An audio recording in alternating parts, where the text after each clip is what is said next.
మన సోదర సోదరి అందరూ కూడా జోహార్ ఆచార్య కొండ లక్ష్మణ్ బాబూజీకి జోహార్ జోహార్ జోహార్ ఆచార్య కొండ లక్ష్మణ్ బాబూజీకి జోహార్ జోహార్ జోహార్ ఆచార్య కొండ లక్ష్మణ్ బాబూజీకి జోహార్ జోహార్ జోహార్ ఆచార్య కొండ లక్ష్మణ్ బాబూజీకి జోహార్ జోహార్ సాధిద్దాం బాపూజీ కార్యక్రమ సామాజిక తెలంగాణను సాధిద్దాం సాధిద్దాం సాధిద్దాం బాపూజీ కార్యక్రమ సామాజిక తెలంగాణను. ధన్యవాదాలు మిత్రులారా. ఈ కార్యక్రమానికి గౌరవ అధ్యక్షులుగా ఉన్నటువంటి సోదరులు మిత్రులు పెద్దలు అనిల్ కుమార్ గారికి, అదేవిధంగా ఈ కార్యక్రమానికి ముఖ్య అతిథిగా విచ్చేసినటువంటి గౌరవనీయులు మంత్రివర్యులు తుమ్మల నాగేశ్వరరావు గారికి, వేదిక మీద ఆసీనైనటువంటి వరంగల్ మేయర్ సోదరి గుండు సుధారాణి గారికి, అదేవిధంగా అఖిల భారత పద్మశాలి సంఘం అధ్యక్షులు కందగట్ల స్వామి గారికి, జగన్మోహన్ గారికి, అదేవిధంగా సభ మీద ఉన్నటువంటి ప్రతి ఒక్క పెద్దలకి, అదే రకంగా ముందున్నటువంటి చేనేత సహకార సంఘాల సోదర సోదరిమణులకు, పద్మశాలి బాంధవులకు, బీసీ దళిత మైనార్టీ వర్గాల నాయకులకు, మీడియా మిత్రులకు అందరూ కూడా పేరు పేరున బాపూజీ జయంతి సందర్భంగా మీ అందరికీ కూడా ప్రత్యేకమైనటువంటి శుభాకాంక్షలు తెలియజేస్తున్నాం. మిత్రులారా, బాపూజీ గారి గురించి తెలుసుకోవాలంటే అది ఒక ముగియని అధ్యాయం. ఏదైతే భూమి కోసం, భుక్తి కోసం, వ్యక్తి చాకిరి నుండి విముక్తి కోసం కొనసాగినటువంటి సాయుధ రైతాంగ పోరాటం, నిజాం వ్యతిరేక పోరాటంలో ఆ రోజు అనేక మంది వీరులకు కూడా న్యాయ సహాయం చేసి, చాకలి ఐలమ్మ గారి భర్త నరసింహ గారిని విష్ణు దేశ్ముఖ్ జైల్లో పెట్టిస్తే కూడా సైకిల్ మీద నడుచుకుంటూ, సైకిల్ తొక్కుంటూ హైదరాబాద్ నుండి భువనగిరి కోర్టుకు వచ్చి వారిని కాపాడినటువంటి ఘనత మన ఆచార్య కొండ లక్ష్మణ్ బాబూజీ గారికి ఉన్నది. అంటే అణగారిన వర్గాల పట్ల, అట్టడుగు వర్గాల పట్ల, ఎందుకంటే ఒక రూపాయి కూడా ఫీజు తీసుకోకుండా న్యాయం చేసినటువంటి వ్యక్తి మన ఆచార్య కొండ లక్ష్మణ్ బాబూజీ గారు.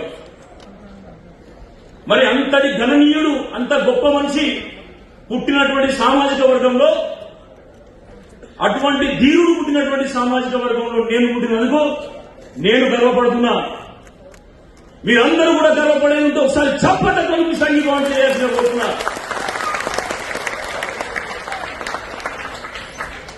బాపూజీ గురించి చెప్పడానికి ఇక్కడ అనేక మంది ప్రొఫెసర్స్ ఉన్నారు. ప్రొఫెసర్ వెంకటరాజన్ గారు కావచ్చు, అదే రకంగా అనేక మంది పెద్దలు ఇక్కడ ఉన్నారు. కానీ బాపూజీ గారు ఏం కోరుకున్నారని చెప్పేటటువంటి వాళ్ళు మాత్రం మనకు కరువైతున్నారు.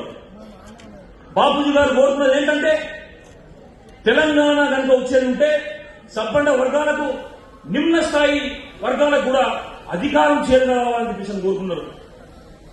ఆ రోజు తెలంగాణ ఉద్యమం పుట్టినప్పుడు హైదరాబాద్ లో కనీసానికి స్థావరం లేనటువంటి సమయంలో కూడా కేసీఆర్ కు జలదృశ్యాన్ని స్థావరంగా ఇచ్చి కమలం ముఖ, గులాబీ ముఖకు నీళ్లు పోసినటువంటి వ్యక్తి మన ఆచార్య కొండ లక్ష్మణ్ బాబూజీ గారు. ఇవాళ ఆచార్య కొండ లక్ష్మణ్ బాబూజీ గారు కేవలం మన సామాజిక వర్గానికి పెద్ద మనిషి కాదు, సమస్య తెలంగాణకు, భారత జాతికి కూడా ఆయన పెద్ద మనిషి అనేటటువంటి విషయాన్ని ఇవాళ ఈ సందర్భంగా మేము తెలియజేస్తా ఉన్నాం. మరి అటువంటి పెద్ద మనిషికి ఈ రోజు గౌరవం దక్కిందా అంటే నిజమైనటువంటి గౌరవం దక్కలేదని చెప్పేసి నేను భావిస్తున్నా. నిజమైన గౌరవం దక్కలేదని మీరు కూడా భావించేది ఉంటే ఒకసారి చప్పటతో ఉన్నటువంటి మంత్రి వర్లకు మీ అభిప్రాయం చేయాల్సిన కోరుతున్నా.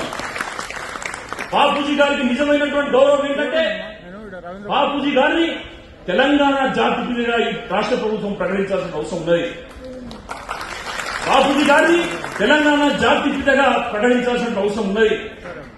మనందరికీ యంగ్ అండ్ డైనమిక్ లీడర్ ముఖ్యమంత్రి గారు రేవంత్ రెడ్డి గారు చాలా చొరవ తీసుకొని ఐఐఎస్టీ ఏర్పాటు చేయడం కావచ్చు, దానికి కొండ లక్ష్మణ్ బాబూజీ గారి పేరు పెట్టడం కావచ్చు, రుణాలు మాఫీ చేయడం కావచ్చు, ఇవన్నీ చేస్తూ ఉన్నారు. దానితో పాటు మంత్రివర్యులు ఇక్కడే ఉన్నారు కాబట్టి మంత్రివర్యులు ఎవరు? మనకు 2014 తెలంగాణ వచ్చిన దగ్గర నుండి 2018 వరకు దాదాపు 300 మంది చేనేత కార్మికులు వివిధ కారణాలతో ఆత్మహత్యలు చేస్తున్నారు. ఏదైతే వచ్చినటువంటి ఇన్సూరెన్స్ పాలసీ 2018 నుంచి అమలైంది. 2014 నుండి 18 వరకు 300 నుండి 350 మంది చేనేత కార్మికులు ఆత్మహత్య చేసుకుంటే వాళ్ళ కుటుంబాలు ఇలా రోడ్డు పడి బాధపడుతున్నాయి. దయచేసి వాళ్ళ కుటుంబాలకు కనీసం ఒక 10 లక్షల రూపాయల ఎక్స్గ్రేషియా, అదే రకంగా డబుల్ బెడ్రూమ్ ఇల్లు మీరు ఇచ్చి ఆ యొక్క వితంతు మహిళను మీరు ఆడుకోవాల్సిన మిమ్మల్ని సభా వేదికగా మిమ్మల్ని విజ్ఞప్తి చేస్తా ఉన్నాం. ఎందుకంటే వాళ్ళు బాధపడుతున్నారు, వాళ్ళందరూ కూడా బాబుజీ బిడ్డలు. కాబట్టి ఆదుకోవాల్సినటువంటి గురుతర బాధ్యత మీ మీద, ముఖ్యమంత్రి రేవంత్ రెడ్డి గారి మీద కూడా ఉందని చెప్పేసి ఈ సందర్భంగా తెలియజేస్తున్నాం. మరి కేంద్ర ప్రభుత్వం కూడా బాబుజీ పేరు మీద ఒక చిన్న స్టాంపు రిలీజ్ చేసి బాబుజీ గారిని మేము గౌరవించమని చెప్పేసి అంటున్నారు. దయచేసి బీజేపీ పార్టీ కేంద్రంలో ఉన్న వాళ్ళకు కూడా మేము ఒక విషయాన్ని గుర్తు చేస్తా ఉన్నాం.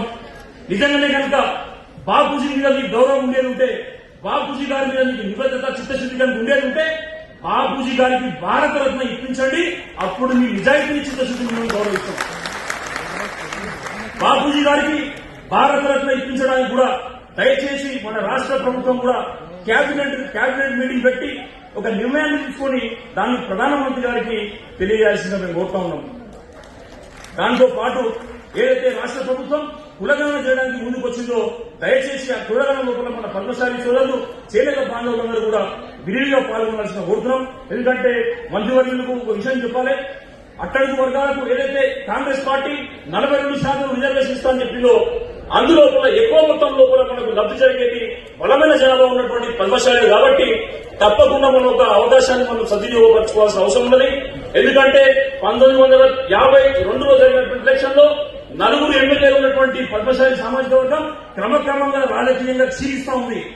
కాబట్టి దాన్ని మరొక బలోపేతం చేసుకోవాలంటే స్థానిక సంస్థల ఎన్నికలలో పద్మశాలిల నాయకత్వం దృఢంగా బలంగా అయినప్పుడు మాత్రమే మళ్లీ మనం చట్టసభలోకి వచ్చేటువంటి అవకాశం ఉంటుంది. ఎందుకంటే పద్మశాలి సమాజం కేవలం తెలంగాణలో కాదు, దాదాపు దేశంలో ఉన్నటువంటి 14 రాష్ట్రాలలో కూడా బలంగా ఉందనేటువంటి విషయాన్ని మీరందరూ కూడా గమనించాల్సిన కోరుతా ఉన్నాం. పద్మశాలిలకు న్యాయం జరిగిందంటే అది బీసీలకు న్యాయం జరిగినట్టే. కాబట్టి దయచేసి ఈ వేదిక మీద ఉన్నటువంటి పెద్దలందరూ కూడా తెలియజేస్తున్నాం. తప్పకుండా గూడూరు శ్రీనివాస్ గారు చాలా మంచి విషయాన్ని తెలియజేసిండు.